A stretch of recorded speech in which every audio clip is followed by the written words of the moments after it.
Hi friends, welcome to my channel. இன்றைக்கி நம்ம சேனலில் ஒரு சூப்பரான ரெசிபி தாங்க. கோயம்புத்தூர் ஸ்பெஷல் அரிசி பருப்பு சாதம் எப்படி செய்கிறதுன்னு சொல்லி பார்க்கலாம். ஒரே பாத்திரத்தில் செய்யக்கூடிய, குக்கர்லேயே செய்யக்கூடிய ஒரு சூப்பரான ஒரு ரெசிபி தாங்க இது. லஞ்சுக்கு சூப்பராக இருக்கும். நல்ல ஒரு ஹெல்த்தியான ரெசிபியும் கூட. எப்படி செய்கிறதுன்னு சொல்லி பார்க்கலாம். அடுப்பில் ஒரு குக்கர் வச்சுருக்கேங்க. இப்போ இதில் 3 டேபிள் ஸ்பூன் அளவுக்கு எண்ணெய் சேர்த்துக்கலாம்.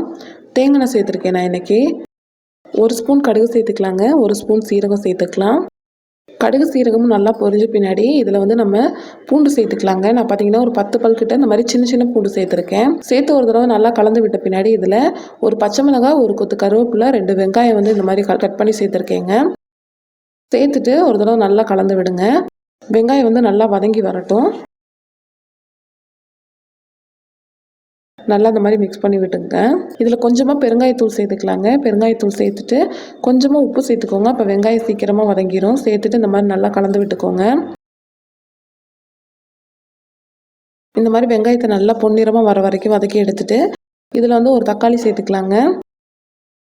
ஒரு தக்காளி சேர்த்துட்டு கூடவே பார்த்தீங்கன்னா 1 ஸ்பூன் அளவுக்கு மஞ்சள் தூள் சேர்த்துக்கலாங்க. சேர்த்துட்டு இன்னொரு தடவை நல்லா இந்த மாதிரி வதக்கி விட்டுக்கலாம். நல்லா இந்த மாதிரி பார்த்திங்கன்னா தக்காளி மசிஞ்சு வர அளவுக்கு நல்லா கலந்து விட்டுக்கலாங்க. அடுத்து பார்த்திங்கன்னா அரிசி பருப்பு ரெண்டுமே பார்த்திங்கன்னா 20 நிமிஷத்துக்கு முன்னாடியே ஊற வச்சுருக்கேன். இப்போ 20 நிமிஷம் ஆயிடுச்சு. நல்லா இதை வாஷ் பண்ணிவிட்டு இந்த அரிசியை பார்த்திங்கன்னா நம்ம இதில் சேர்த்துக்கலாம். 1 கப் அரிசி எடுத்திங்கன்னா 1/2 கப் பருப்பு எடுத்துக்கோங்க. அப்போ தான் பார்த்திங்கன்னா நல்லா டேஸ்ட்டாக இருக்கும். இப்போ சேர்த்துட்டு ஒரு தடவை இந்த மாதிரி நல்லா கலந்து விடுங்க.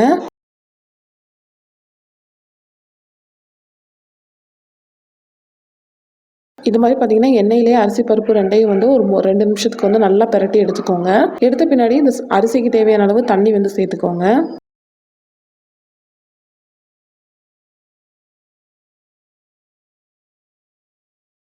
சேர்த்துட்டு இந்த மாதிரி நல்லா கலந்து விட்டுக்கலாம். சைடில் இருக்கலாம் எடுத்து விட்டு நல்லா கலந்து விட்ட பின்னாடி தேவையான அளவு உப்பு சேர்த்துக்கலாங்க. உப்பு சேர்த்துட்டு ஒரு தடவை மிக்ஸ் பண்ணி விட்டுக்கோங்க. இதில் கொஞ்சமாக கொத்தமல்லி தழை கட் பண்ணி சேர்த்துக்கலாம். நீங்கள் விருப்பப்பட்டீங்கன்னா இதில் கொஞ்சமாக சாம்பார் தூள் கூட சேர்த்துக்கலாங்க. கொஞ்சமாக சேர்த்துக்கலாம், நிறைய சேர்க்கக்கூடாது. சேர்த்தா சாப்பாடோட டேஸ்ட்டே மாறி போயிடும். இப்போ விசில் போட்டு 3 விசில் வச்சு எடுத்துடலாங்க. பாருங்கள், வச்சு எடுத்துகிட்டு இப்போ உங்களுக்கு ஓப்பன் பண்ணி காமிக்கிறேன். அவ்வளோதான், நம்மளோட சூப்பரான அரிசி பருப்பு சாதம் ரெடி ஆயிடுச்சுங்க.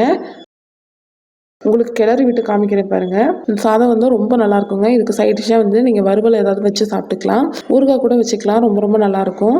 இந்த வீடியோ உங்கள் எல்லாத்துக்கும் கண்டிப்பாக பிடிச்சிருக்கும்னு நினைக்கிறேன். வீடியோ பிடிச்சிருந்தா லைக், ஷேர், கமெண்ட் பண்ணுங்கள். மறக்காம சேனலை சப்ஸ்கிரைப் பண்ணுங்கள். பக்கத்தில் இருக்க பெல் பட்டனை கிளிக் பண்ணி ஆளுங்கிற ஆப்ஷனை செலக்ட் பண்ணி வைங்க. அப்போ தான் நம்ம போடக்கூடிய எல்லா வீடியோஸோட நோட்டிஃபிகேஷனுமே உங்களுக்கு வரும். தேங்க்யூ ஃபார் வாட்சிங் ஃப்ரெண்ட்ஸ்.